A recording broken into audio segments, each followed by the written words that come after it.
Bonjour, aujourd'hui la biographie de César par Christian Meyer. C'est un historien émérite allemand, et le livre a été publié en France en 1989, réédité en 2015. Et il offre un portrait vivant et nuancé d'un des personnages les plus fascinants de l'Antiquité. Le récit couvre sa jeunesse, son ascension politique, sa carrière militaire et son apothéose tragique, donc l'assassinat en 44 avant Jésus-Christ. Vous savez par qui, j'imagine. Son fils. Meyer, au cas où. Meyer, professeur de renom, adopte une approche profondément humaine et contextualisée. Il ne se contente pas de raconter une vie, mais cherche à comprendre pourquoi César a émergé à ce moment précis de l'histoire, dans le cadre des crises de la République romaine tardive. L'auteur interroge la figure de l'homme providentiel. Existait-il vraiment? Était-il même inévitable?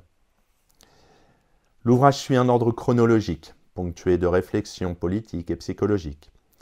Il s'intéresse aux dynamiques sociales et institutionnelles de Rome, évoque les conflits comme ceux entre Marius et Sylla, l'affaire des pirates, la guerre civile et bien sûr l'ascension fulgurante de César, consul, conquérant de Gaule, voire dictateur à vie. Meyer insère chaque épisode dans son contexte politique, les factions, les traditions républicaines, l'idée du pouvoir personnel face aux institutions. L'objectif dépasse le simple récit biographique. C'est une analyse de la révolution républicaine vue à travers le prisme d'un personnage clé, plus encore, une interrogation sur la nature du pouvoir, la singularité historique et la transition vers l'Empire. Donc dans son livre, Christian Meyer propose une biographie qui combine rigueur académique et souci de rendre compte du vécu, de l'expérience individuelle dans un contexte historique complexe. Il revient sur des modèles classiques pour s'éloigner d'identifications simplifiées avec l'Antiquité, en développant une anthropologie politique du monde romain, c'est-à-dire une culture étrangère, certes proche, mais à comprendre dans sa singularité. Le style est dense, riche, parfois exigeant. Meyer allie finesse psychologique en s'interrogeant sur le caractère de César, sa place d'outsider, sa capacité à canaliser les crises de la République, à une solide contextualisation politique et sociale.